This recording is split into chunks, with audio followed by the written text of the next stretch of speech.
Bonsoir à tous. Bienvenue donc pour la 51e rencontre de PUI, qui est l'acronyme de pratique et usage de l'image. Donc ce soir, nous sommes ravis d'accueillir deux membres du collectif La Meute Photographie, dans le cadre donc, du cycle consacré au reportage militant. Donc, le collectif La Meute Photographie, né des mouvements étudiants de 2016 et qui a depuis évolué, rassemble des auteurs et des photojournalistes militantes qui veulent remettre en cause la soi-disant neutralité du photojournalisme professionnel. L'objectivité supposée du journaliste empêche toute analyse sur la position sociale depuis laquelle il nous informe. Puisqu'il est neutre et impartial, il ne parle de nulle part et pour personne. La Meute remet donc en cause cette neutralité et veut croire que la partialité est nécessaire et doit être assumée. À travers une réflexion globale, elles veulent redéfinir la place du producteur d'information dans la société actuelle. Donc cette rencontre nous permettra de questionner les conséquences de ces prises de position engagées, tant sur le plan organisationnel, donc le fonctionnement du collectif, la diffusion des travaux, que relationnel vis-à-vis des sujets avec lesquels elles travaillent, et comment l'articulation opérée avec d'autres médiums peut enrichir encore un peu plus leur discours. Bonsoir donc du coup Amanda et Gwen.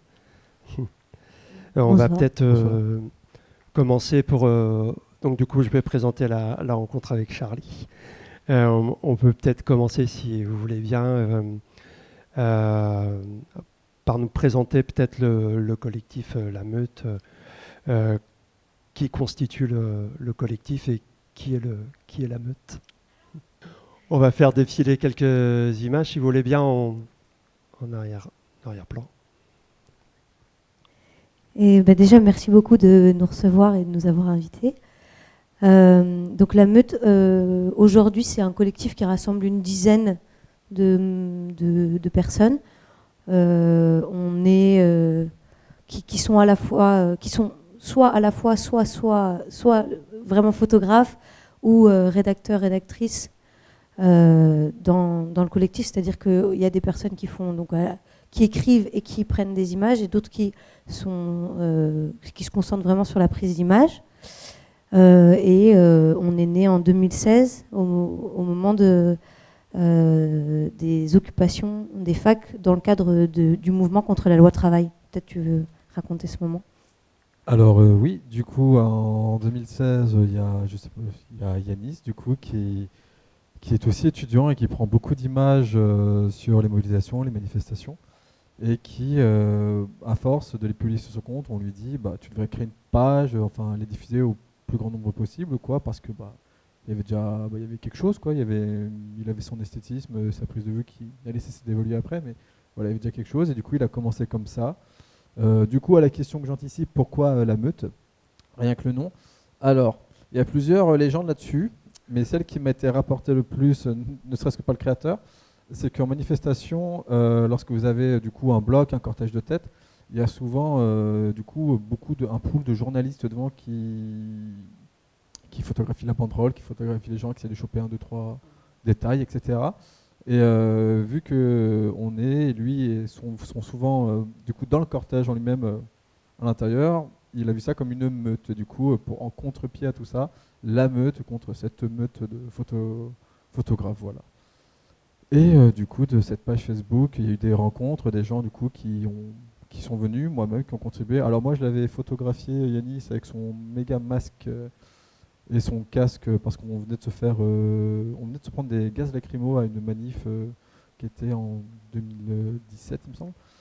Et voilà, on s'est rencontrés, puis on a parlé, puis on était d'accord sur beaucoup de choses, sur la pratique de l'image, et du coup voilà, c'est comme ça qu'on est rentré, que je suis rentré, voilà, et que s'est créé du coup la page Facebook et qu'on a commencé à beaucoup diffuser de reportages, d'images, voilà, qu'on peut voir maintenant, quoi. C'est ça, c'est qu'à la base, La Meute, c'est un média qui existait principalement sur Facebook et qui donc s'est développé, donc qui part de 2 étudiants qui finalement rassemblent ensuite différents photoreporters qui soit ont une pratique, disons, entre guillemets amateur, soit ont une formation journalistique scolaire, etc. Et qui aujourd'hui donc En 2019, on a ouvert un site qui se veut être notre média officiel, quoi, notre moyen de diffusion de nos images et de nos reportages. Qui porte un nom intéressant, du coup, qui est la meute.info. Ouais, c'est ça, qui s'appelle la meute.info. Ouais. Du coup, info pour information. Ouais. Oui, il fallait choisir un nom de domaine. Du coup, la meute.info, ça nous semblait logique. Il fallait bien comprendre que du coup, Facebook, c'était mignon, mais il fallait qu'on sorte un peu. Puis on avait un peu peur que notre travail soit supprimé, qu'une page soit bloquée. Il me semblait qu'il y avait du coup Servon disponible déjà, ou un entrée volté qui avait déjà eu des strikes à cette époque-là, et nous, des censures. Et on ne souhaitait pas du tout que ça nous arrive, et on a voulu s'émanciper et vraiment utiliser Facebook comme un moyen de communication. Et du coup, là, il y a eu la recherche du site, il y a eu la création, ça demandait un peu de temps, quoi, de le mettre en place et de faire quelque chose qui nous ressemble. Et du coup, voilà, grâce à ça, on est au site maintenant, on est tranquille, quoi. Même si Facebook décide de censurer la page, etc., on a toujours notre matériel qui est sur Internet et qui ne bouge pas, quoi, là-dessus. Jusqu'à ce qu'ils suppriment Squarespace, mais on a le temps, je pense.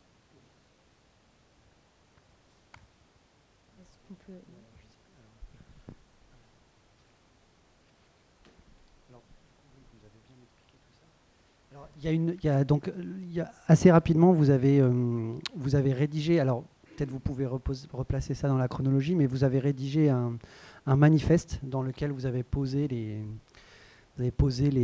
bases de ce que vous faites. D'ailleurs, le manifeste, il y en a 10 exemplaires que vous pouvez vous passer et voir un peu de quoi il retourne. Donc ça a été, j'imagine, une étape un peu importante pour vous, de savoir comment mettre en mots les choses que vous vouliez faire. Et l'une des premières choses dont vous parlez dans ce manifeste-là, c'est ce dont on a un peu évoqué dans l'introduction, c'est cette idée d'impartialité. C'est-à-dire que il semblerait que les journalistes, entre guillemets, professionnels, se targuent d'être impartiaux et de montrer les choses telles qu'elles ont existé.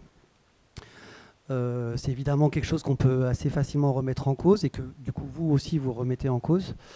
Donc est-ce que vous pouvez nous parler un petit peu de ça et comment je peux faire ça, c'est-à-dire qu'on peut tout de suite penser que cette impartialité évidemment n'en est pas une, que c'est une partialité qui ne dit pas son nom.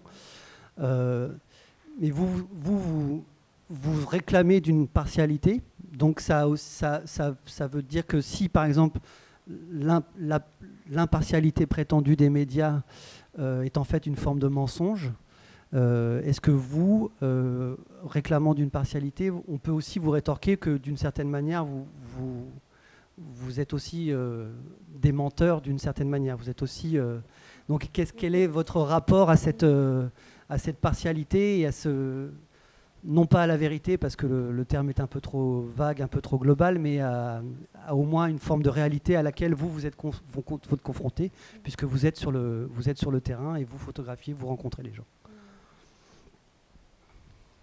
Est-ce qu'on est des menteurs? Du coup, le manifeste qu'on a du coup rédigé parce qu'il fallait poser quand même quelques bases sur ce qu'on faisait, le mettre en place et puis surtout le diffuser pour dire aux gens à peu près comment on travaillait et mettre deux bases, ne serait-ce que sur l'idée de la neutralité, qu'on n'était pas. C'est d'être, comment on dit, pas direct, comment on dit déjà chez nous d'être franc, ouais voilà, d'être franc avec les gens qui nous lisent, quoi, d'être honnête, de se situer. Après, est-ce qu'on est de dire de là d'où vous parlez en fait, voilà, de pas prétendre à cette impartialité et à cette véracité prétendue, quoi. Toutes nos idées, toutes nos convictions, voilà, ça nous semblait bien utile de les partager. Du coup, j'espère que vous avez des retours à faire dessus. Mais bon, maintenant, c'est sur le site, quoi. Donc c'est pas possible de changer.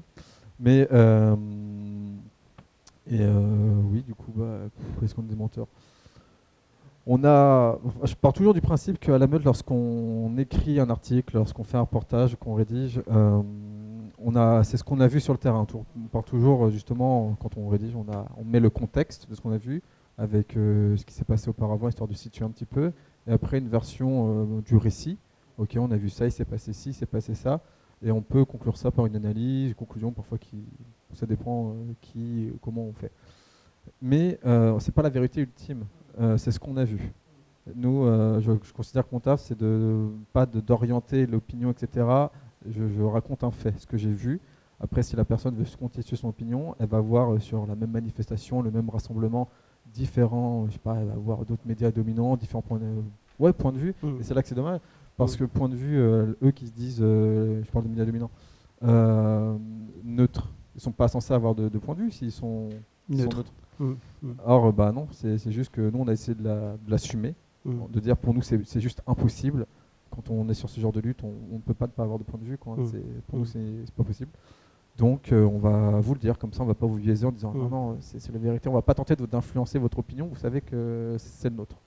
Après, bah, vous de faire le vôtre, en allant constituer d'autres. Quoi. Oui, c'était une façon d'être à contre-pied du discours de l'image comme un fait qui serait froid et qui viendrait prouver quelque chose de façon objective ou qui viendrait témoigner de la vérité, justement. Et nous, au contraire, dans notre pratique, on se disait, mais non, en fait, à chaque fois qu'on est en train de faire une image, on est en train de construire un discours, on est en train de faire une image depuis là où on se trouve. Et donc, c'est important aussi d'assumer ça au moment où il y avait des chaînes comme BFM, comme CNews, qui justement se servent de l'image en disant l'info brute, quoi, l'info dans la, oui, dans elle viendrait de nulle part et où elle serait justement la vérité et où ça serait voilà. Ouais, exactement, ouais. Et du coup, il y avait, je pense aussi quand on a écrit ce manifeste, il y avait aussi une volonté de faire ça faisait déjà plusieurs années que ce collectif existait, je crois 2-3 ans. Et on avait besoin aussi de faire un retour sur nos pratiques et de définir aussi des valeurs dans notre subjectivité, des valeurs sur lesquelles on ne transigerait pas et qu'on voulait assumer ensemble et dire aussi à notre public, bon voilà, on part de ça. Nous, quand on vous parle et quand on vous raconte des choses, on part de ces valeurs-là et de ces points de vue, là. Il s'agit aussi, je pense, de parler des choses qui sont omises par le reste des médias, en fait. C'est-à-dire que les médias ne sont pas forcément menteurs au sens propre du terme, mais en tout cas, ils mentent au moins par omission et en laissant des choses de côté. Et l'idée, c'est non pas de mentir, mais justement de parler de ces choses qui sont normalement omises, qui sont mises de côté par le reste des médias majoritaires, quoi, en fait. Voilà. Oui, complètement. Déjà, dans le nom, quoi. Comme tu disais tout à l'heure, on s'opposait aux meutes de journalistes qui sont toujours, voilà, ces foules de journalistes qui sont au même endroit et qui photographient, qui attendent la sortie de tel homme ou telle femme politique à ce moment-là pour prendre à peu près la même image. L'idée, c'était de décaler le regard et d'apporter un autre récit médiatique qui serait moins, qu'on entendrait moins, quoi. Et puis aussi, le manifeste, c'est aussi une charte qu'on s'applique également à nous-mêmes. Oui, complètement. Du coup, cette charte, elle est venue à cause de comment, en fait? Comment est-ce qu'elle est? Je pourrais dire entre deux bières, mais... Enfin, je veux dire, tout à l'heure, en parlant un peu informellement, il y avait cette histoire aussi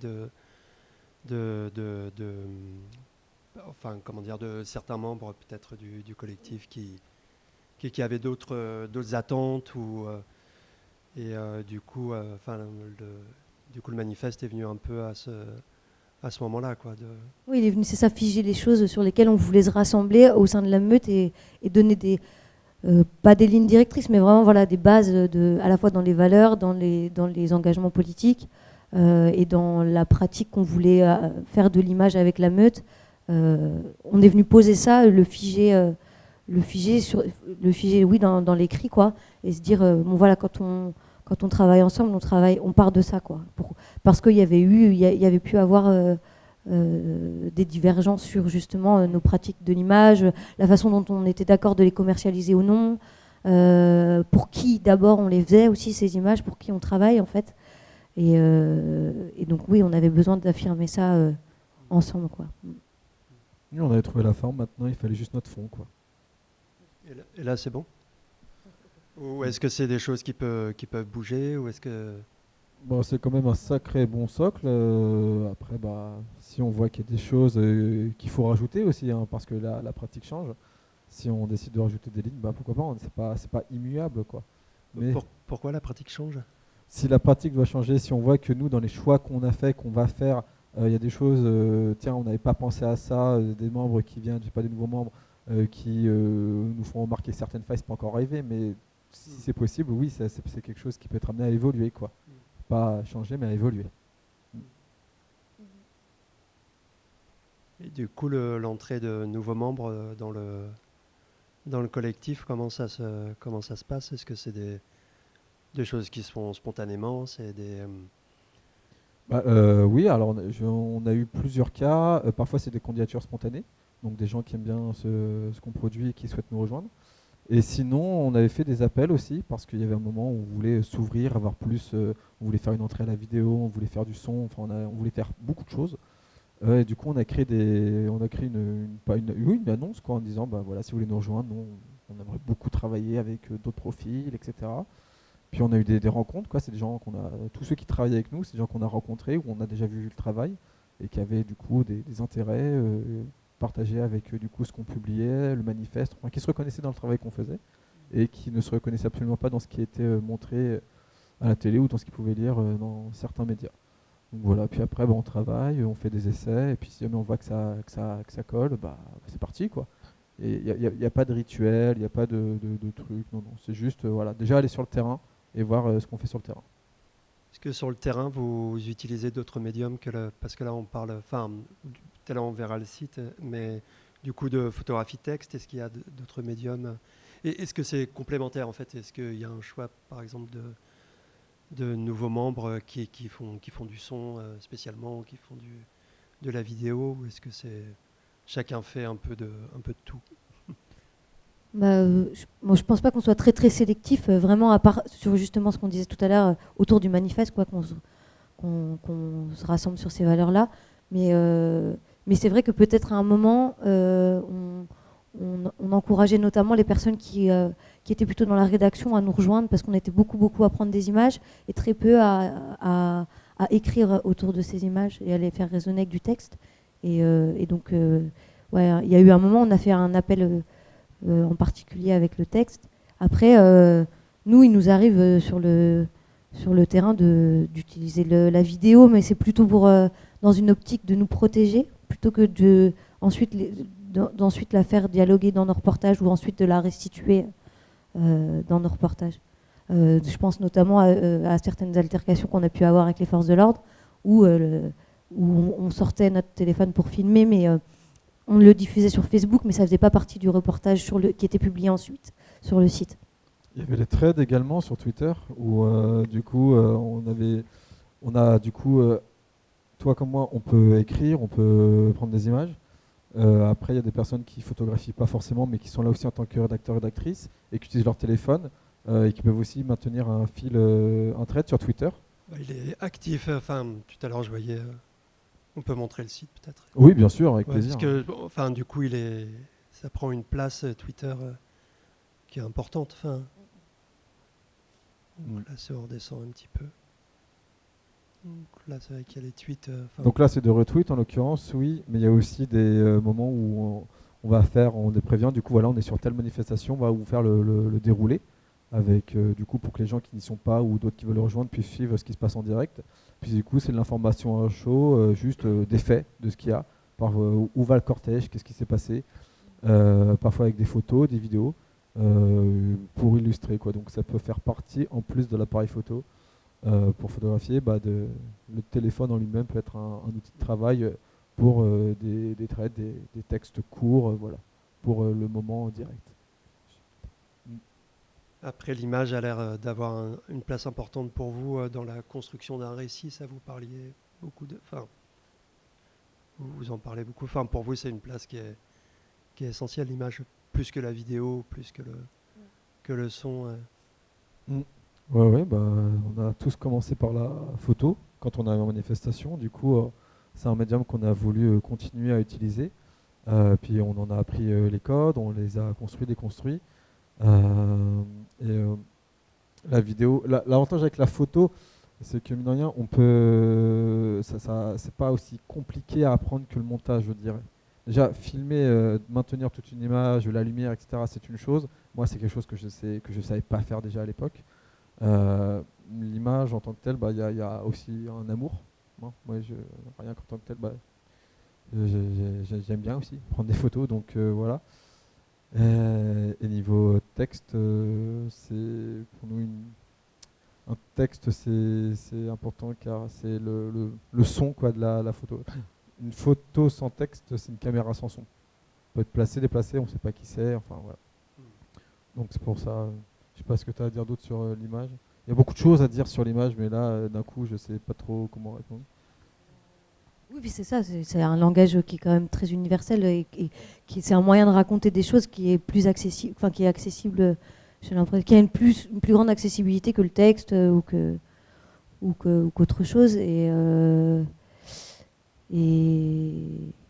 oui, c'est ce que je voulais dire. Enfin, ça me fait juste penser que ce qu'on n'a pas dit tout à l'heure sur la meute, peut-être pour nous définir, c'est que on a tous, enfin, on fonctionne de façon très horizontale, quoi. Il n'y a pas de red chef, il y a personne qui prend des décisions pour les autres. Et cette horizontalité-là, elle permet aussi de s'échanger des compétences. Moi, quand je suis arrivée, je faisais vraiment de la photo depuis très peu de temps. Et en fait, c'est en étant à vos contacts, en travaillant ensemble nos images ensuite, en discutant aussi que ça a développé ma pratique photo. Et je pense que c'est la même chose à l'inverse dans le texte. Enfin, il y a aussi une idée d'échange de compétences, quoi. Oui, on a évolué nos pratiques photographiques ensemble. Et moi, je n'écrivais pas à la base. Je suis arrivé, enfin, c'était pas du tout mon domaine, j'étais pas du tout là-dedans. Et justement, en étant en contact de personnes comme Amanda, oui, on se met à l'écriture parce qu'on a envie de raconter ce qu'on a vu également, quoi. Et pas tout le temps laisser la même charge de travail aux mêmes. Et aussi de pouvoir pouvoir faire son reportage seul, quoi, tout simplement, quoi, et d'en avoir le mot du début à la fin. Après, on a des gens qui nous relisent. On a aussi des gens qui donnent leur avis sur les images, si elles sont placées, etc. Enfin, voilà, on peut avoir tout ça. Ça se fait jamais seul un reportage. Du coup, c'est aussi ça qui est bien. On a plein d'œil qui vient, surtout que bon, à un moment, on était tous basés vraiment sur Paris et que pour le même gros reportage, on pouvait être tous dans la même pièce à dire tiens, telle image, ça serait bien. Là, il y a vraiment eu la fabrication du reportage qui nous tenait à cœur et c'est quelque chose qui peut que encourager des gens comme nous à progresser là-dedans, quoi, tout simplement, et pas forcément à aller vers d'autres médiums. C'est pour ça que lorsqu'on recherchait des nouveaux membres, c'était des personnes qui maîtrisaient en partie déjà le son, l'image, enfin la vidéo, et que nous on puisse continuer quand même à rester sur ça, quoi. Essayer de se diversifier, mais au final, ça s'est pas vraiment fait, et c'est pas grave, ça aurait été bien si ça a été fait, mais bon, nous on continue comme ça et ça nous va aussi. Oui, vous précédez un peu la question que je voulais vous poser. Non, mais tout va bien. Par rapport à l'organisation du collectif au quotidien, vous venez de nous dire que vous étiez à la base un peu tous sur Paris. Alors pour en avoir discuté, on sait que c'est plus tout à fait le cas maintenant. Il y en a certains d'entre vous qui sont basés en province. Du coup, comment vous arrivez comment est-ce que vous organisez au quotidien? Est-ce que tout le monde est à fond dans la meute ou est-ce que vous avez des activités un peu autour? Et comment vous vous organisez pour garder cette énergie-là de groupe et quand vous décidez d'aller sur un nouveau projet, un nouveau sujet, est-ce que vous êtes un peu tous indépendants ou est-ce qu'il y a des choses que vous cherchez à suivre à plusieurs? Enfin voilà, comment ça se passe un peu au quotidien? Au quotidien, alors déjà on garde tout ce contact via les réseaux sociaux, hein. On a une boucle où on s'échange les messages, où on va se dire tiens, il y a telle et telle mobilisation, qui y va, qui est présent, quelles sont les forces de chacune. Là, on sait qu'il va y avoir la période des élections du futur ou de la future présidente. Donc pareil, on va se concerter, on va dire on va essayer de caler nos forces, quoi, tout simplement, parce que elles peuvent s'épuiser aussi, hein. Il y a des moments où on est à fond là-dedans. Je pense notamment aux Gilets jaunes où c'était une période où on était tout le temps, tous les week-ends, même avec ce qui se passait à côté, nos activités extérieures pour payer le loyer, on était tout le temps là. Et puis il y a des moments où on est juste on n'est pas là, quoi. On se repose parce que c'est. Il faut bien faire des pauses un peu, quoi. Oui, et puis bon, c'est pas tout le temps juste une marche où tout va bien et on va d'un point A à un point B. Et parfois c'est un peu plus violent que ça, quoi. Il y a eu des moments où il fallait quand même quelques semaines pour s'en remettre. Et puis une fois qu'on a défini quel est le rassemblement, la manifestation, qu'est-ce qu'on va faire, qu'on a défini la cible, on y va. Et puis on n'a pas forcément d'idées fixes sur la chose. On a déjà le contexte, on sait à peu près qu'est-ce qu'on va voir, mais il n'y a pas une ligne très précise. ça va être basé après sur ce qu'on a vu et nos retours et comment on analyse ça par rapport à si c'est la suite d'un mouvement, si c'est quelque chose, quoi. Et ce qui vous intéresse principalement, c'est l'actualité quand même. C'est les choses qui sont en train de se passer. Je sais que vous ne travaillez pas que sur l'actualité, puisque vous suivez des projets.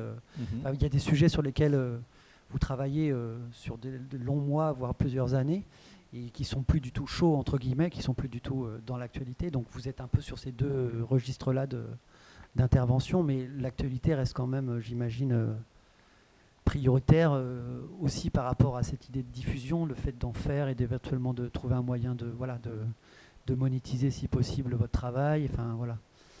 Oui, carrément. Puis dans l'idée aussi d'aller raconter autre chose où on sait une actu un peu chaude, où on sait qu'il va y avoir beaucoup de médias présents, de pouvoir aussi apporter un autre récit, un autre regard. Et apporter une deuxième voix. Exactement, voilà. Ouais. Et je pense aussi à certains événements qui... en fait, le fait d'y aller, de raconter cet événement a posteriori, on a fait l'actualité, mais où il n'y avait aucun autre média à part nous, en fait.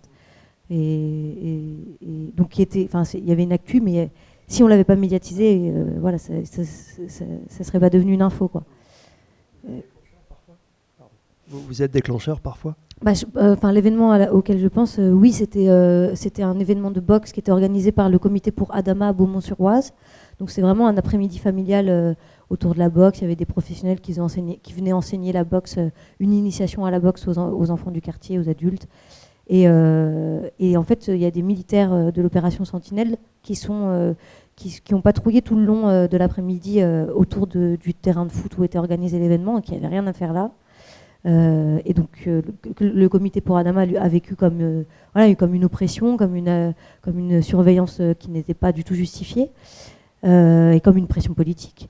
Et le fait d'avoir pu documenter ça, ça a fait réagir Libé qui a eu une question dans Check News, et donc qui ensuite a fait un papier qui revenait sur cet après-midi.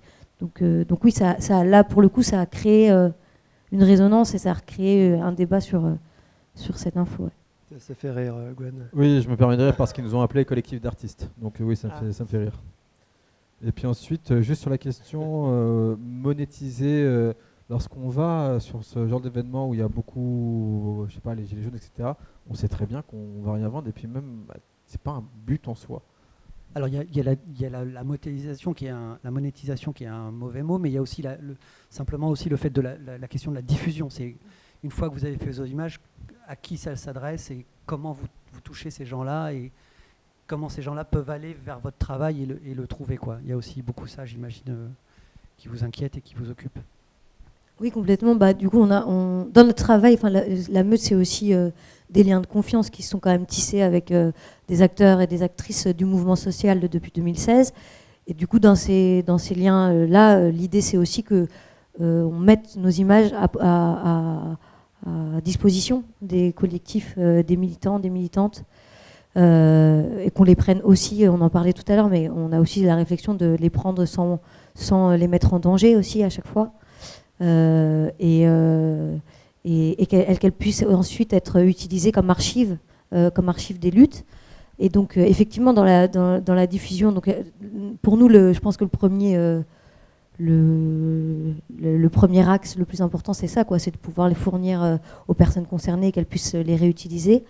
Et ensuite, dans la diffusion des images, il y avait vraiment un frein à ce que... On a pensé à des plateformes comme Pixpalace qui peuvent exister, qui participent de l'ubérisation du métier de photojournaliste. Et vraiment, nous, on n'a pas eu envie de lâcher nos images sur cette plateforme d'une, parce que en fait, faut payer pour travailler, comme tu le disais tout à l'heure, justement. Et il faut avoir un abonnement en fait, pour pouvoir mettre ces images à disposition des rédactions qui viennent ensuite se servir dans ce grand marché d'images. Et en plus, derrière, on n'a vraiment plus aucune possession sur notre image. Et c'est arrivé à des confrères consoeurs d'avoir des images à eux qui venaient servir un discours qui était en totale opposition avec leurs idées politiques. Et ça, c'était vraiment pas du tout ce qu'on avait envie on n'avait pas envie de se retrouver confronté à ça, quoi. Puis ça perd rien surtout. Je me souviens d'un confrère. Non, mais c'est ridicule. Il avait vendu une image et ça lui rapportait moins qu'un ticket de métro. Mais du coup, est-ce c'est n'importe quoi. que vous essayez de construire des liens avec les rédactions de journaux? Est-ce que vous essayez d'avoir quand même ces gens-là en interlocuteur directement en tant que producteur d'informations et d'images? Pas en tant que collectif, non. Du coup, vraiment, enfin, oui, d'autant plus avec le manifeste, là, pour le moment, on s'est vraiment dit que on produit une info qu'on livre, qui est accessible à tous et toutes, et qu'on monétise, enfin, en tout cas, qu'on ne vend pas, quoi. Ouais. Après, individuellement, moi, je suis pigiste, ça m'arrive de collaborer pour des journaux. Quelquefois, oui, mais très très rare, quoi, sur des sujets.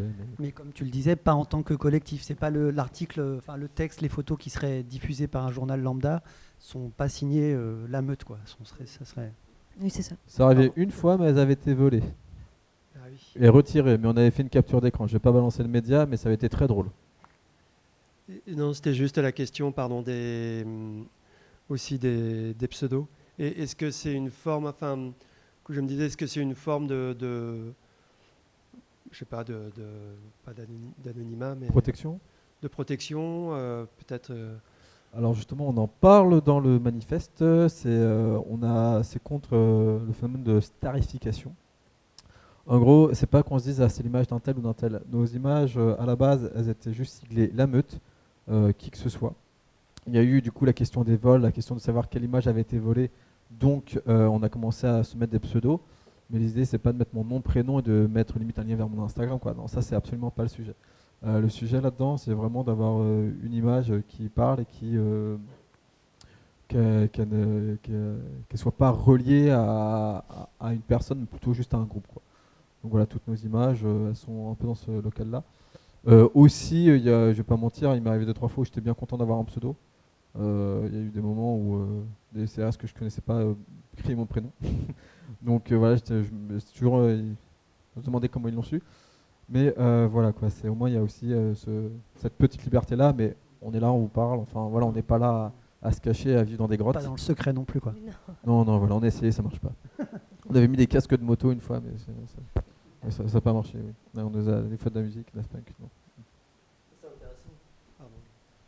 La boîte noire, donc du coup à la fin de chaque article. Ouais. Est-ce que vous appelez ça une boîte noire? Oui, ouais, mais sur la représentation du temps d'heures passées, c'est. ouais, en fait, on avait quand même envie. Bon, déjà, c'est une inspiration de Radio Parleur. C'est Radio Parleur qui a commencé à mettre ça en place sur leur site, qui est un média qui est situé en Île-de-France. Et on s'est dit que c'était bien aussi que les gens qui nous créditer tout le monde, en fait. à la fois de créditer tout le monde, notamment les personnes dont le travail est invisible, comme la relecture, les corrections, tout ça. Et puis aussi de pouvoir un peu donner aussi aux gens qui nous lisent une idée de combien de temps on passe sur le travail. Enfin, pour nous, ça participait aussi à recréer de la confiance entre le public et un média, quoi.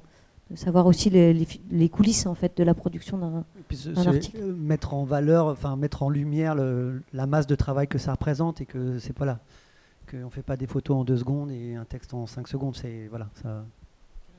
Il y a quelque chose qui a émergé en même temps que le site internet, c'est le Tipeee. Le Tipeee. Alors le Tipeee, du coup, qu'est-ce que c'est le Tipeee? C'est tout simplement un moyen pour nous. Non, j'aime bien la question. Ça nous permet du coup, voilà, on gagne beaucoup. Ouais. Ah oui, voilà, attention, ça fait au moins quelques grecs ça. Mais ça nous permet mine de rien, d'essayer de pas trop d'être déficitaire, quoi, parce que tout est à nos frais. Alors quand on était à Paris, c'était un pass Navigo, bon, 75 €, voilà, déjà il y a ça. Bon, il n'y a pas le trajet à prendre, mais il y en a certains qui peuvent pas mettre 75 € d'un coup, du coup c'est des tickets. Il y a la nourriture, parce qu'on essaye de manger parfois. Bon, heureusement, la CGT a toujours des petits camions avec des petits sandwichs à 1 €, ça je veux bien. Mais bon, vu qu'ils sont des saucisses, pour ceux qui mangent pas de viande, c'est du pain. Parfois c'est gratuit, moi ils me donnent du pain quand j'y allais. Voilà, mais c'est l'idée de ne pas être déficitaire. On est allé faire des reportages à Rennes, on a commencé à sortir de Paris peu à peu, et mine de rien, c'est de l'essence. Ça coûte cher un peu. Ah oui, bah oui. Et du coup, déjà qu'on était précaire, quoi, on en viendra tout à l'heure. Mais voilà, l'idée, c'était de réduire les frais. Oui, puis, et puis les frais, tu peux, ça me fait aussi penser qu'il y a parfois il y a du matos qui est endommagé en étant sur le terrain, il y a du matos qui est confisqué par les forces de l'ordre, et puis aussi, oui, l'idée c'était que, toujours dans cette volonté de base de s'inscrire un peu à contre-pied de ce qui peut se faire de façon dominante dans les médias, c'était aussi de sortir de l'Île-de-France, quoi. Et donc pour ça, oui, il nous fallait quand même des moyens financiers pour pas raconter que ce qui se passe à Paris, quoi. À Paris, ouais. Et les frais judiciaires aussi, parce que bon, mine de rien, lorsqu'il nous arrive un problème médical aussi me concernant, mais bon, lorsque c'est arrivé, mine de rien, on n'avait rien de tout ça lancé, donc mine de rien, quand il y a quelque chose comme ça qui se passe et qu'on se retrouve en mode ça aurait été bien qu'on ait une cagnotte ou quelque chose comme ça, là ça fait réfléchir, et du coup depuis bon là 30 € par mois, on a eu un peu plus pendant un moment. Lorsqu'on a lancé la cagnotte, on avait fait une soirée, on avait invité des gens et ça avait permis, on avait bien été soutenus et ça avait permis d'apporter de l'eau au moulin, comme on dit. Et du coup c'est de l'argent qu'on a qui est pas placé, mais c'est de l'argent qu'on a qui est au cas où, parce que chaque manifestation qu'on voit, surtout si on sait que ça va être un peu violent, violente tout court, j'ai rarement vu une manifestation un peu violente, rarement vu. Soit c'est une manifestation tranquille, soit c'est l'horreur. Mais c'est toujours pratique d'avoir du coup ces frais-là, surtout si on a un de chez nous qui se fait interpeller. C'est hélas aussi déjà arrivé. Et du coup, il y a un avocat, il y a tout ça à gérer. Vous êtes un peu organisé à ce niveau-là ? Vous avez des... Oui. Vous avez des... Ouais. On a des liens déjà avec des avocats. Avec les syndicats et avec des avocats, oui.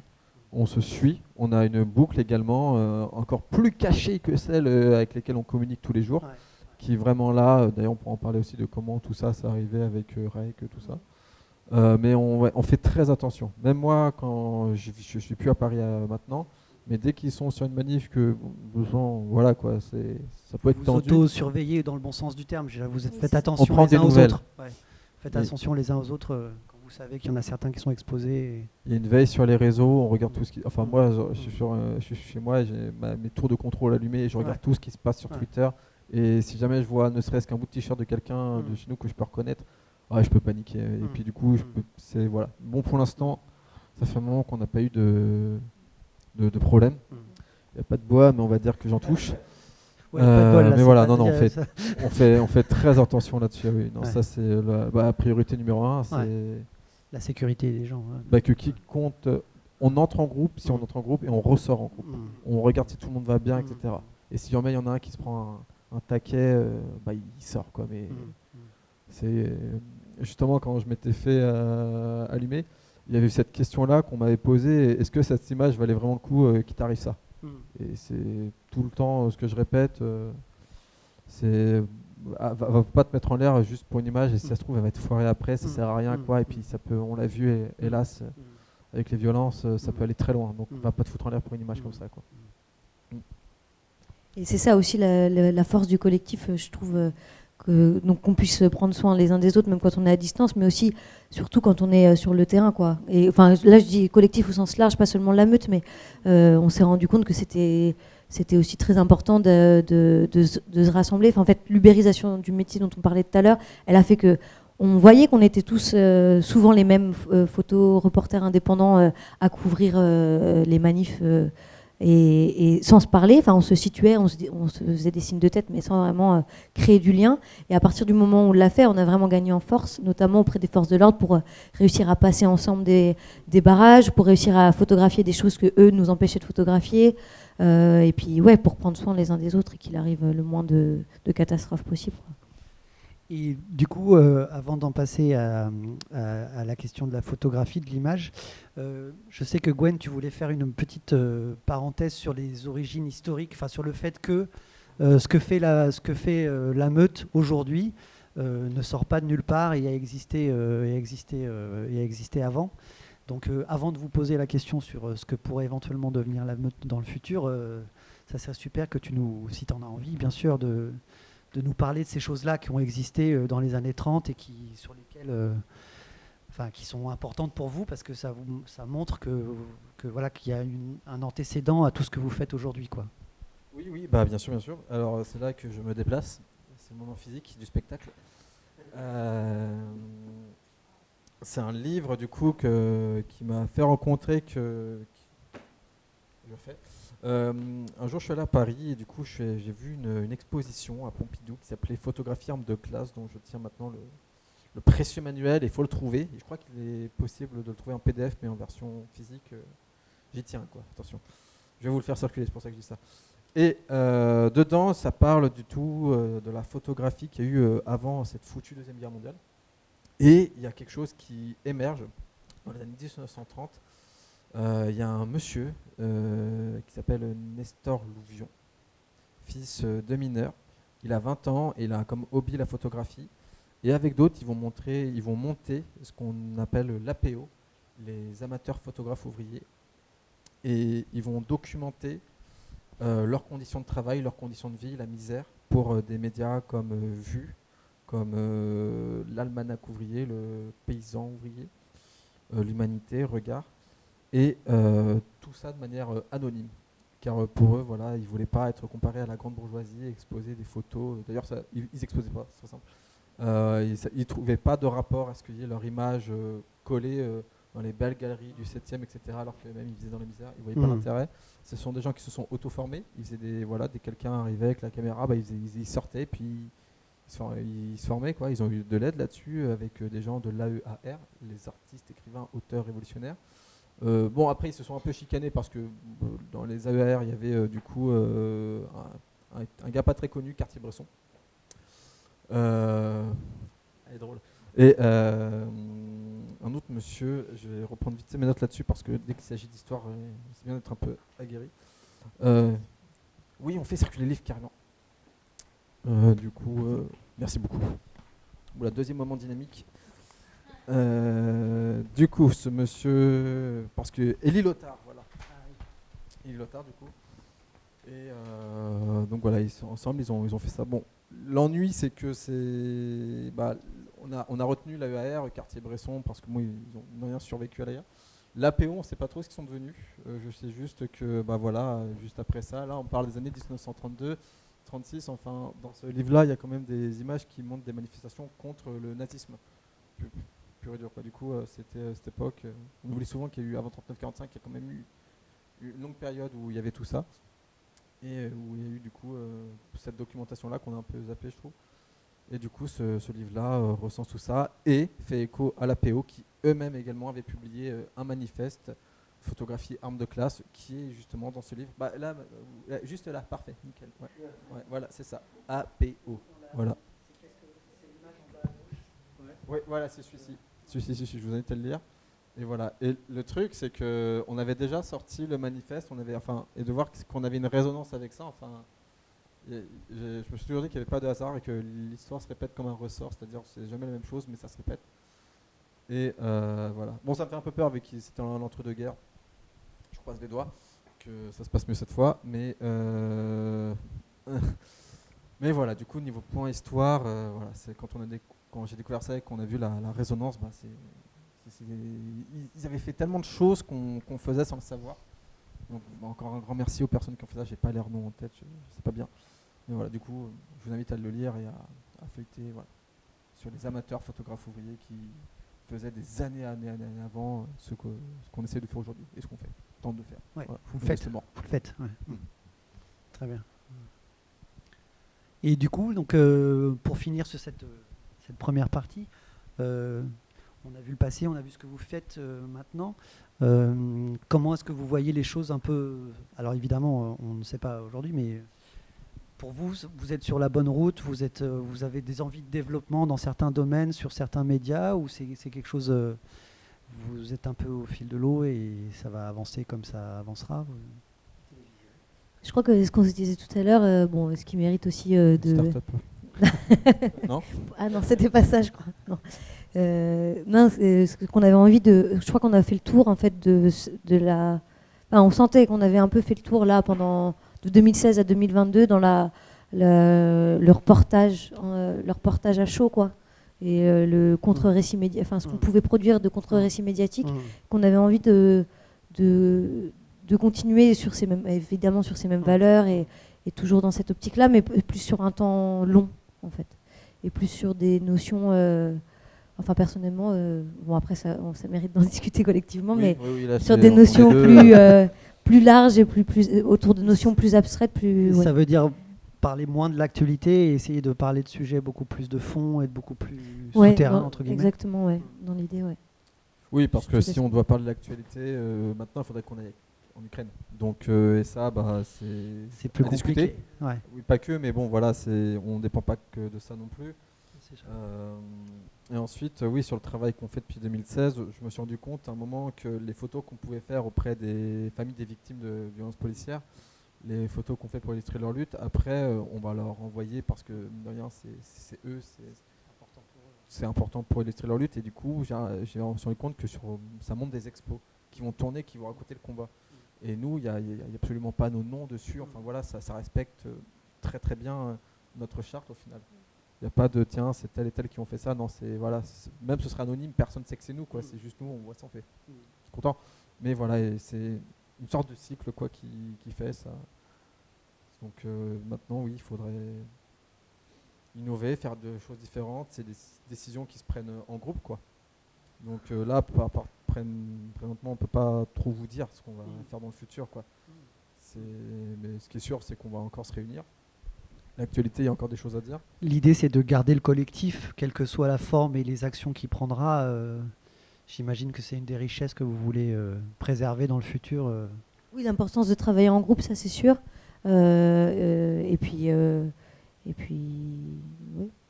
Ouais, et puis c'est une tannée de faire de l'administrative en plus pour faire les démarches, l'association et tout. Ça nous a pris 2 jours. Non, on est bien avec ce qu'on fait.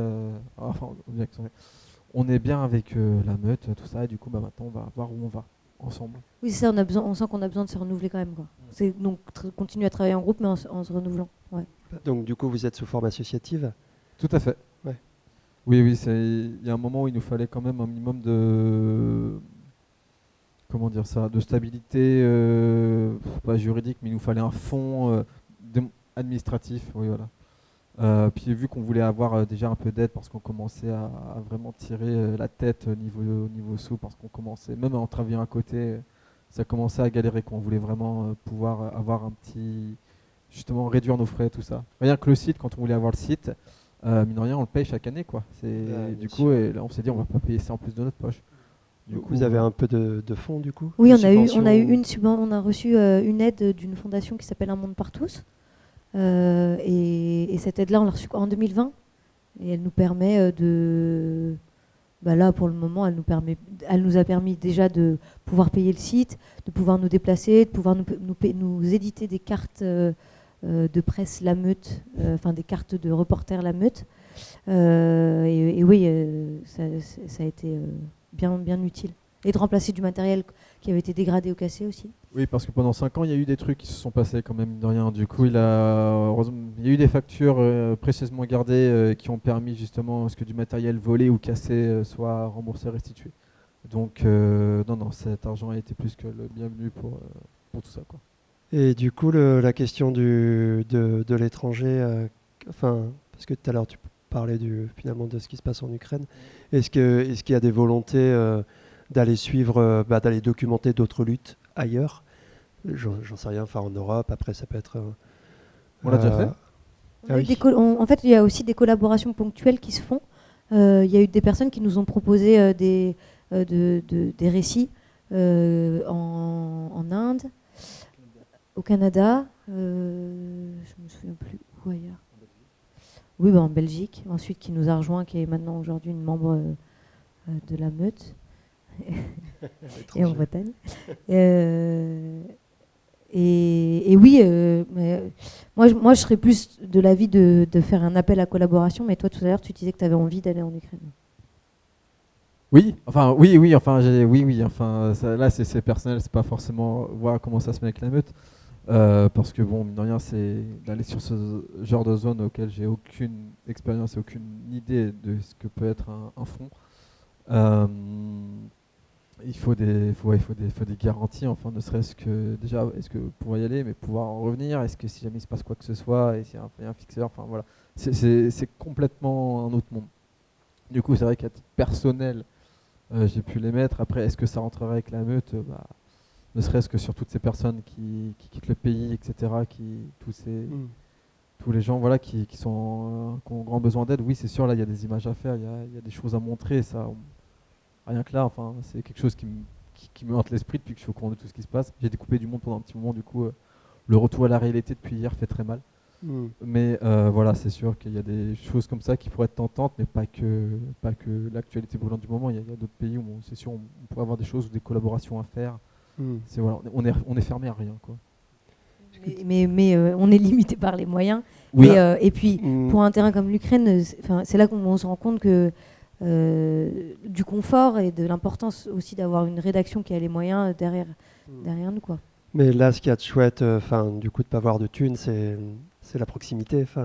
C'est de faire vraiment quelque chose sur la proximité. Tout à l'heure aussi, vous parliez de, comment dire, des personnes qui commencent à vous reconnaître. Vous êtes quand même assez présent, souvent présent. Et puis, les gens commencent à mettre vos visages. Donc, du coup, c'est ce récit-là aussi qui se construit et qui fait un peu l'essence de la meute, non ? Peut-être. Ces liens-là, oui. Enfin, les relations qu'on a avec les gens qu'on peut être amené à photographier, quoi. Tout dépend de comment on va photographier ces gens. Et je pense que c'est là qu'arrive la question sur comment nos moyens photographiques, etc. Là, j'ai parlé purement sur une méthode de travail qui va être la mienne, où je vais fonctionner avec du coup des objectifs qui vont être du 35 mm, enfin grand angle, où justement, si je veux être près des gens, il va falloir que je leur parle à un moment donné. Je vais mettre ça en comparaison avec les longues focales, où là, justement, on peut se mettre de loin et faire un portrait comme ça, ni vu ni connu, sans le consentement de la personne. C'est quelque chose que je vais avoir du mal à faire. Du coup, forcément, en créant ce lien-là, ça va être plus facile pour la suite, quoi. Et on va pas avoir de soucis à aller voir les gens. Et puis même, il y a une certaine forme de respect aussi, je trouve, à prendre l'image certainement des gens qui sont là pour être vus. Mais il y a des moments un peu plus compliqués, un peu plus violents. Et justement, le fait d'avoir cette méthodologie-là, parfois, ça peut donner justement à des accords en mode, oui, ça, il n'y a pas de souci, tu peux photographier ce moment violent, de détresse ou quoi que ce soit, quoi. Tant que la personne reste digne, quoi, au final. Mais voilà. Après, je suis très partisan depuis un certain moment on dit souvent que pour garder la même narration dans un récit, la même cohérence, c'est bien de tout photographier avec le même objectif. Je suis assez partie prenante d'avoir justement deux opposés comme ça que je peux utiliser.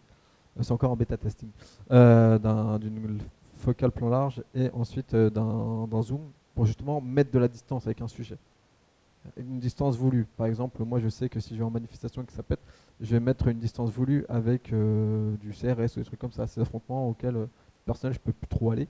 Et du coup, voilà, mettre dans un reportage, dans un récit où tout est très ouvert, des photos très larges, etc. et d'un coup de bloquer la vision sur quelque chose, je trouve ça très... Et puis même dans un récit où on est plusieurs, quoi, parce que là, il y a des photos où on est plusieurs à faire le récit, on peut les enchaîner. On a tous notre manière de faire. Certains ont plus de facilité à être présents, à faire du grand angle, et d'autres, voilà, vont avoir plus de facilité à être plus loin. Ils vont se sentir mieux comme ça, quoi. On compose comme ça. Et toi, Amanda, comment tu marches plus, il y a toujours sur l'utilisation, parce que c'est intéressant quand même. Oui. L'appareil qu'on utilise, l'optique, la relation qu'on crée avec l'autre. Oui, carrément. Dans mon sac, j'ai un 28-75 et un 50. Et je travaille qu'avec ces deux objectifs. Et il y a toujours, quand je photographie quelqu'un, il y a toujours un contact avant que j'appuie sur le déclencheur. Enfin, je pense que tous dans la meute on fait attention à ça, quoi. Qu'il y a un contact qui se crée et qu'on reçoive une approbation, ou en tout cas s'il y a un refus qui puisse être émis avant qu'on prenne la photo, quoi. Après, je ne me censure de rien. Si je sens que l'image, j'ai envie de la prendre, je vais la prendre. Généralement, quand même, je demande le consentement aux gens. Ça dépend à quel point je suis proche d'eux. Je vais pas me censurer quelque chose sur la prise de vue, mais par contre après, là derrière, si jamais tu mets cette photo là, tu peux mettre quelqu'un en danger, il fait telle ou telle action. Bon, maintenant c'est réglé depuis un moment parce que c'est des photos qu'on prend plus forcément, ou alors d'un autre cadrage, alors que toutes les caméras vont être braquées sur une personne qui fait une action contre tel ou tel bâtiment, tel ou tel objet, telle ou telle chose, y a peut-être autre chose à monter à ce moment-là, quoi. Si on va voir 37 images de ça, peut-être qu'il y a autre chose à montrer, ou ne serait-ce que de voir juste la scène, quoi, qui est aberrante, où on peut avoir une personne avec un marteau en train de défoncer un distributeur et 15 journalistes en train de photographier ça, et derrière la police qui attend gentiment que ce soit fini pour intervenir, quoi. Parfois, il y a des scènes encore plus drôles, quoi. Vous décadrez, quoi. Oui. Un décadrage. Et vous parlez de récits, c'est assez beau, ça, parce que du coup, c'est pas du reportage. Enfin, vous citez souvent le mot récit. Vous pouvez dire... Parce que récit, je veux dire, il y a quelque chose où on y met de sa personne, je pense. Reportage, on met peut-être de la distance, mais un récit, il y a vous parliez de vécu. Non, oui, qu'est-ce qu'on a dit tout à l'heure on avait parlé sur l'image, oui, quand on montre le récit, quand on pose le récit justement avec une image. Ça prend le temps, tu disais. Ça prend le temps, à la fois ça prend un temps. Tu disais ça tout à l'heure. Lorsqu'on photographie, mine de rien, on prend le temps. Mais littéralement, quand on prend 1/100 de seconde, 1/200, 1/4 millième, 30 secondes, etc., on prend le temps de faire ça. Et du coup, d'assembler toutes ces images-là, ça permet de faire ce qu'on appelle, nous, un récit, parce qu'on va raconter une histoire, comme de rien. Est-ce que c'est les photos qui amènent l'écriture? C'est l'écriture ensuite, le choix des photos vont venir sur le texte écrit? Ça dépend, mais c'est vrai qu'à titre personnel, je traite les photos avant de faire le texte. Moi, je commence par le dessert avant le plat. Surtout quand le plat parfois c'est des vieux haricots et qu'il y a 8 heures de reportage à écrire et qu'on est debout depuis 8 heures du matin. Oui, la petite facilité c'est de commencer par les images parce qu'on remémore tout ça. C'est via toutes ces images là qu'on va trier, qu'on va traiter. Parfois on sort de journée avec 400 images, des trucs comme ça.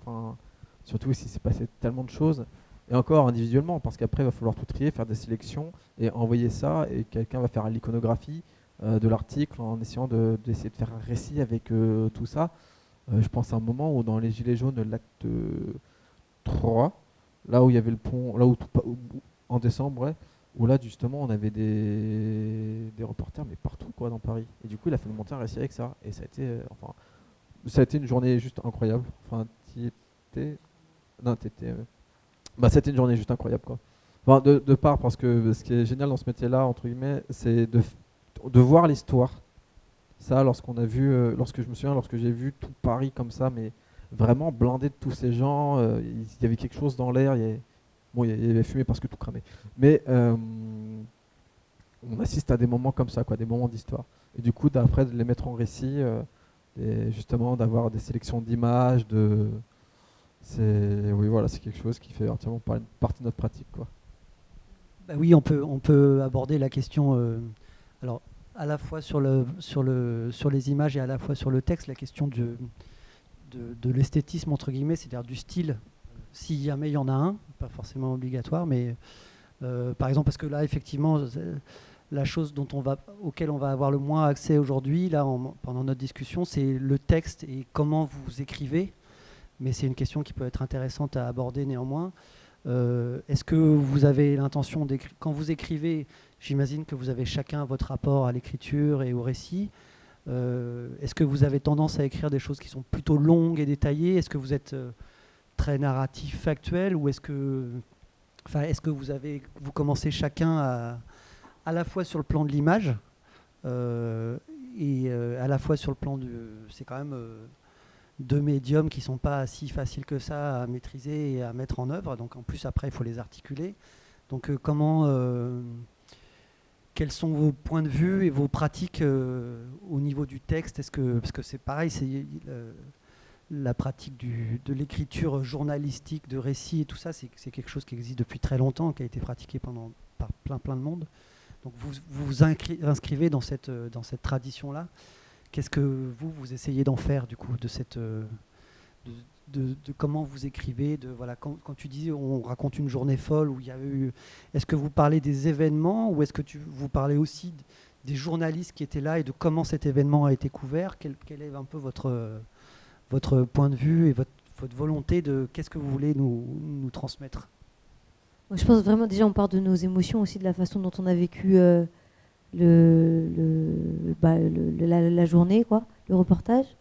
Et je crois que chacun, on a vraiment des styles d'écriture qui sont différents.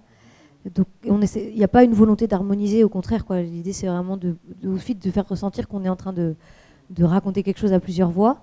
à plusieurs regards, à plusieurs voix. Et, et oui, il y a toujours, mais même dans la façon dont on prend les photos, on prend souvent enfin, quand c'est des événements où il y a beaucoup d'autres journalistes, il y a toujours, j'ai l'impression qu'il y a toujours au moins une photo qui raconte aussi où se trouvent les autres journalistes. Et dans le texte, il y a toujours un moment où on parle aussi de soit de la façon dont ça a été médiatisé a posteriori, soit de la façon dont les journalistes se sont comportés sur le moment, sur le terrain. Pour porter ce décalage dont on parlait au début, c'est pas simplement prétendre décrire les choses qui se sont passées, mais aussi décrire la manière dont elles ont été décrites, reportées par les autres, quoi. Ouais, ouais. Puis on a aussi du récit qui va être... parfois on est 4 sur le même papier, sur le Google Doc, et du coup ça bouge de partout à écrire. Du coup moi au début les récits c'était pas évident, mais notamment avec Amanda j'ai appris à y mettre ne serait-ce que de la narration, quoi. L'air, est-ce qu'il pique, comment il est-ce qu'il fait chaud, etc. Enfin vraiment il faut essayer de mettre la personne dedans, quoi. Faut que ça accroche, parce que sinon autant aller lire une brève AFP, quoi, c'est la même. Non, vraiment de donner comme je vous l'ai dit, du coup on remet le contexte, enfin titre, contexte, l'introduction, voilà, où justement l'introduction on va répondre aux 5 W, donc les fameux 5 W du journaliste, qui sont donc ouais, les 5 Q, les 5 P en breton, et bam. Et du coup, où est le sujet, quand ça se passe, comment, qui, pourquoi, quoi. Donc voilà, et on répond ça à ces 5 questions-là dans l'intro, et après on étoffe. Le récit, ce qu'on a vu, etc. L'heure aussi, ça c'est pratique, les photos nous donnent l'heure, du coup, on peut, du coup, on a une personne qui était là et qui a vu ça, on peut mettre des bris d'articles, etc.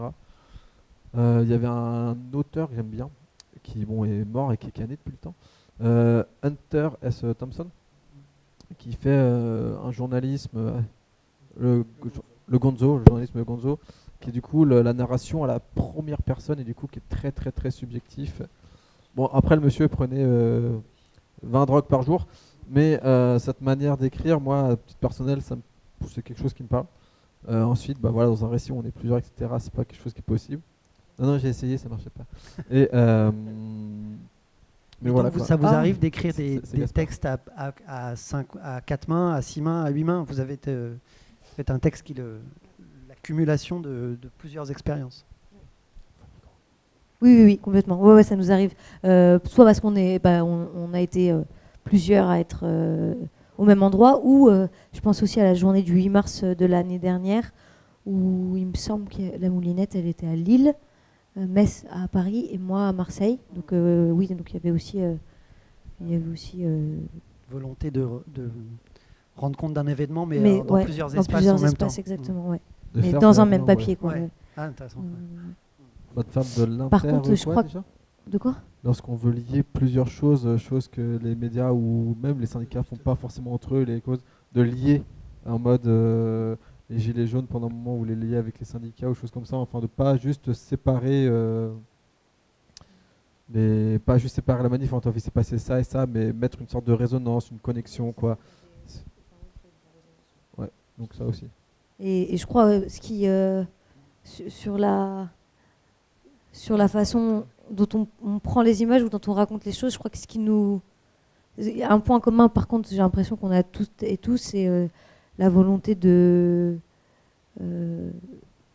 rendre beau, enfin, je sais pas, de respecter la dignité ou de participer de rendre beau des moments de puissance, des moments de lutte, de rendre compte de cette joie qui peut exister dans les luttes aussi. Enfin, voilà, des choses dont on n'entend pas parler dans un reportage qui serait plutôt froid ou qui serait dans un reportage traditionnel, quoi. À esthétiser.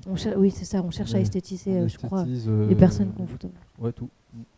Non, tout à trouver une forme, en fait, que ce soit dans le récit écrit, que dans la image aussi. Dans l'image, voilà. Ouais. Donc là, vous... Oui. Peut-être que cette personne, on l'a... C'est Google Street View qui avait... Non, c'est une personne justement, je sais pas, peut-être que quelqu'un d'entre nous a reconnu, etc. et qu'on lui a simplement demandé, on t'a en photo, etc. Ou peut-être qu'il s'est passé quelque chose, enfin, si elle a été floutée, c'est qu'il y a une raison. Du coup, parce que vous montrez l'image à la personne, après que vous ayez pris l'image, et puis elle vous dit oui ou non. C'est Parce un qu'il est petit- mineur. Peut-être parce qu'il est mineur aussi, hein. Il y a des trucs légaux, genre comme la BRI, hein, on les photographie pas, hein. Mais parce que c'est... Non, non, c'est interdit de photographier la BRI. Il y a des choses avec lesquelles on ne joue pas. Donc sans doute parce qu'il était mineur, ou... Il y a eu un moment aussi où il y a eu des images où on a su que des personnes avaient été en garde à vue ou autre. Du coup, on ne veut pas forcément contribuer à ça. Il y a des images aussi, je pense qu'on peut parler vite fait du riot porn. Donc, qui est le fait de photographier de magnifiques bastons et d'héroïser ça, de faire ça, ce que je déteste. J'ai des photos qui auraient pu servir d'excellents riot porn, mais que justement, dans cette photo-là, il y a une personne qui peut être au sol ou qui est déjà blessée, etc., ou qui est en train de se faire interpeller. Et donc, généralement, ces photos-là peuvent aller justement à l'avocat parce que ça montre où est-ce qu'il était à telle et telle heure, qu'est-ce qui s'est passé, qu'importe qu'est-ce que cette personne ait fait ou pu faire. Si jamais l'interpellation était en règle, si les gars avaient bien leur brassard, etc. Enfin voilà, ça remet du contexte et ça envoyait à la défense, c'est quelque chose que je Ça, préfère. c'est mis de côté. Ah oui, pour moi oui. Ouais. Très Donc, du coup, personnel. c'est archivé. Ça c'est archivé, enfin c'est envoyé à la Ah, c'est défense. envoyé. Ah, oui. Envoyé à la défense, ouais, à l'avocat. Ouais. Ouais. D'accord. Il y a toujours moyen de savoir, enfin moi à titre personnel j'ai moyen de savoir qui, parce que quand il m'était arrivé quelque chose, je suis rentré dans un réseau tout simplement d'avocats où j'ai vu tout ce qui se passait en arrière-boutique pour aider les manifestants, les militants qui se sont fait dézinguer, interpeller, etc. Quoi, parce que bon, c'est quand même une sacrée histoire lorsqu'on est entre leurs mains après une manifestation, ça peut être assez désagréable. Et du coup, s'il y a justement tout un dossier qui a été monté pour aider la personne à sortir le plus vite avant son jugement, etc., ouais, c'est quelque chose qui peut être la bienvenue, quoi. Je parle en connaissance de cause. Et voilà. Et on photographie les collègues aussi, des fois. Mise en abîme. On a bien compris que vous aviez une activité en tant que collectif La Meute, mais il est aussi évidemment clair que vous êtes des individualités et que chacun a aussi des centres d'intérêt qui peuvent sortir de celui du collectif. Certains sont écrits, enfin voilà, chacun a ses centres d'intérêt. Et donc moi, quand je vous ai rencontré en tous les cas, vous aviez abordé la question de la recontextualisation 3D, qui est je ne sais pas comment décrire trop ça, une nouvelle forme de média. Comment ça s'appelle le site anglais Forensic Architecture. Ouais, c'est celui-là qu'il faut montrer. Forensic. Architecture. F-O-R-E-N-S-I-C. Et c'est une nouvelle forme de.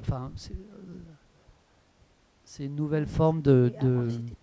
Alors, moi, j'aurais voulu qu'on parle de ça un peu, mais alors parce que toi, tu as pratiqué cette chose-là pour le monde une fois, mais pas en tant que La Meute, pas en tant que faisant partie de la question du collectif La Meute. Donc, si jamais, on pouvait aborder cette question-là relativement rapidement, mais je trouve que c'est un sujet que je trouve finalement pas si connu de tout le monde et qui est vraiment intéressant. Donc, pour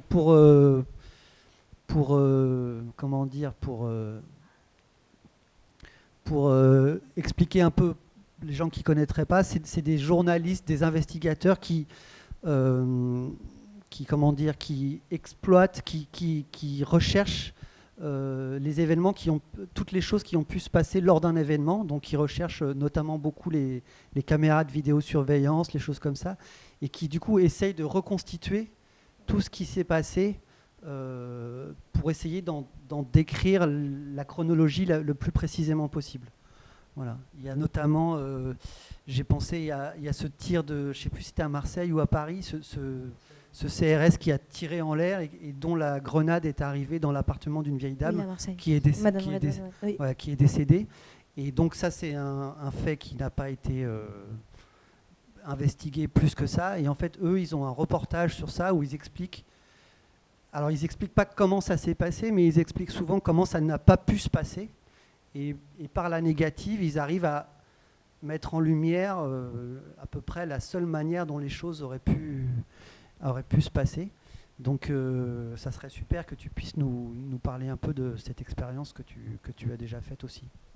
Oui, alors, nous, c'est une vidéo qu'on a faite notamment avec une personne qui collaborait beaucoup avec Forensic Architecture, qui s'appelle Antoine Schirer. On était 4 journalistes à travailler sur cette vidéo qui est donc parue sur Le Monde et qui revient sur une affaire de violence policière qui date de 2013, donc qui est quand même assez vieille. Ah oui, j'ai regardé. Donc c'était assez aussi intéressant de voir que Le Monde a accepté de s'emparer et de reparler d'un sujet qui ne faisait plus l'actualité. Et donc c'est donc une affaire de violence policière qui se passe à Villemomble dans le 93, où un jeune homme qui rentre chez lui se fait interpeller par les forces de l'ordre qui sont en nombre et en enfin il y a de nombreuses patrouilles différentes qui sont présentes sur les lieux, et ils le prennent pour ils sont en train de courser une bande de jeunes et ils prennent ce jeune homme qui s'appelle Makan pour l'une des personnes dont ils sont à la recherche. Ils le plaquent au sol. Depuis son appartement, son frère voit cette altercation avec les policiers. Il descend. Les policiers le tirent au LBD à une distance qui n'est pas réglementaire sur son frère, qui donc tombe au sol. Ils embarquent Makan. Sa mère ensuite descend plus tard et elle reçoit un éclat de grenade de désencerclement dans l'œil. Et donc au final, les 2 frères sont arrêtés. Les policiers portent plainte contre les 2 frères. La procédure donc se termine en 2020 après le décès de la maman qui meurt d'une leucémie en 2019, sans du coup avoir obtenu justice. Et donc c'est une procédure qui est très très longue et qui se solde par l'acquittement de tout le monde en fait. La justice en gros se dit et c'est intéressant parce que c'était une cour d'assises, donc c'était un jury populaire. Et tout le monde est donc acquitté. Enfin, ils reconnaissent coupables en 2020 les 2 policiers, mais ils les exemptent de leur responsabilité, en gros. Et donc, c'est une affaire qui se prêtait bien à leur recontextualisation parce qu'il y a énormément d'images qui ont été filmées le jour de l'opération, et par les voisins, par les caméras de surveillance. Et donc, la recontextualisation, elle fait aussi écho à ce qu'on fait avec la meute, dans le sens où, en fait, c'est une façon de... Enfin, moi, j'ai l'impression que c'est aussi une façon de... Il y a aussi beaucoup de pédagogie dans les sujets forensiques, ou ce qu'on a pu faire. C'est vraiment une manière de rendre les choses intelligibles. Ouais, c'est vraiment, c'est de décortiquer l'image, comment on peut lire une image, et en fait, qu'est-ce qu'il y a tout autour d'une image. C'est aussi rendre visible ce qui se passe, tout ce qu'on ne voit pas. Et rendre visible aussi le fait que l'image, elle nous montre un point de vue, et que si on se déplace dans l'espace, on voit autre chose. Et ouais, c'est à ça que ça sert. Et c'est aussi utilisé du coup dans Forensic. Ils ont notamment fait un sujet en 2011. Ils sont revenus sur un cas de violence policière d'un jeune homme qui était décédé à Londres. Et c'est la famille qui s'est tournée vers ce cabinet, donc qui regroupe des architectes aussi, notamment beaucoup. Et en retravaillant les images, ils se sont rendus compte qu'il y avait une coupe à un moment dans une image qui n'avait pas été perceptible par l'IGPN anglaise. Et donc ça a permis de rouvrir un dossier qui était clos normalement pour la justice et d'indemniser la famille. Donc c'est aussi un travail qui est très J'imagine important. que on le voit très bien sur le site de Forensic, c'est une masse de travail absolument colossale en termes de découpe de l'image, de relecture, de mise en parallèle de plusieurs points de vue. Enfin, c'est vraiment... ils font même de la reconstitution 3D, c'est-à-dire que même quand il n'y a pas d'image, ils reconstruisent des espaces. Oui. Enfin, c'est vraiment... moi, j'avais vu ce reportage-là. Ça, là, les 2 motos qu'on voit passer, en fait, c'est 2 motos des meurtriers, en fait, qui vont... Voilà, en fait, ils racontent le meurtre d'un homme qui est dans la manifestation. Et ils ne savent pas pourquoi. Alors, le monsieur se fait en fait abattre en pleine rue. Mais ils savent pas vraiment pourquoi. Et en fait, avec les CCTV qui sont autour, et avec une reconstitution de l'espace et tout ça, ils arrivent à savoir comment tout s'est passé dans le quart d'heure qui a précédé l'événement. Et c'est absolument... voilà. Et donc, ils ont compris... En regardant les images là, ils ont compris quels étaient les coupables, pourquoi, comment ils sont organisés. Enfin voilà, c'était vraiment impressionnant, et je sais pas quelle importance ça va prendre dans le futur, mais c'est quand même quelque chose de... C'est drôle parce que ça retourne un peu les armes que peuvent utiliser la police ou des choses qui sont... Enfin, c'est quand même intéressant ça de retourner ça, quoi. Et puis même par rapport à ce qu'on disait tout à l'heure sur l'image comme preuve, quoi, c'est vraiment... Enfin oui, c'est aussi montrer que voilà, une image, elle parle pas d'elle-même, qu'il y a besoin de point de vue. Oui, ouais, exactement.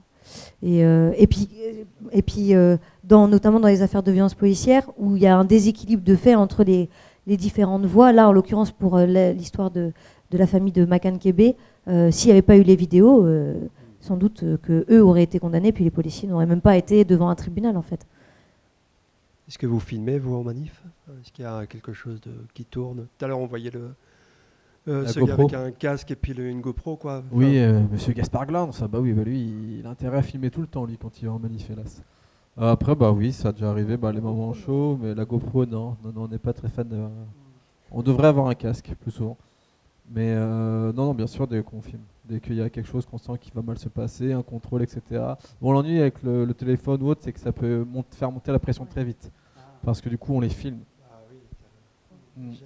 Du coup, non, pendant un moment, on avait une petite poche qui était planquée comme ça, puis on allumait, puis voilà, quoi. Ça se passe bien, ça passe pas bien. Au moins, on a une preuve, quoi qu'il arrive, quoi. C'est surtout ça. Ben oui, c'est quand même bien. Surtout quand c'est en live, en direct.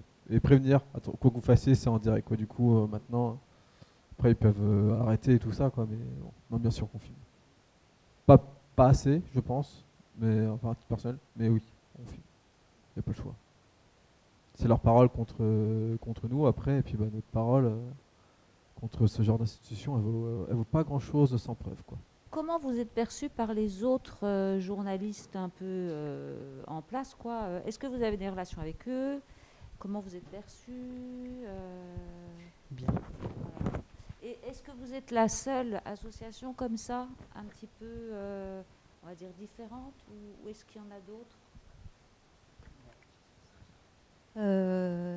Non, en fait, déjà, comme on est perçu par les rédactions, par les autres médias, on n'est pas pris au sérieux, je pense, parce qu'ils nous reprochent justement d'être trop engagés, d'être trop militants par rapport à cette neutralité journalistique. Et par contre, il y a plein d'autres journalistes indépendants comme nous, avec qui on a tissé des liens, et maintenant on se soutient, on fait attention les uns aux autres quand on est ensemble sur le terrain, ou alors on peut parfois se donner quelques tuyaux de telle ou telle rédaction. Moi, ça m'est arrivé qu'il y ait des confrères qui me donnent du boulot parce qu'ils ne pouvaient pas être présents sur ce moment-là. Mais du coup, ce n'est pas en collectif. Et par contre, il y a d'autres collectifs et d'autres médias indépendants qui existent comme nous, ou locaux. Je pense par exemple à Nantes, il y a Nantes Révoltée. Il y a toujours, j'espère qu'ils vont rester encore longtemps. J'avais plein la Mule du Pape à Montpellier. Je sais pas, je vais pas tous les citer, mais Rébellion. Ouais, il y en a pas mal par ville, enfin par région. Ouais. Puis même sur Paris, il y a un collectif qui s'appelle Œil qui ressemble pas mal à ce qu'on fait. Il y a Prisme à Rennes, ouais. Ouais. Oui, il y en a quand même pas mal.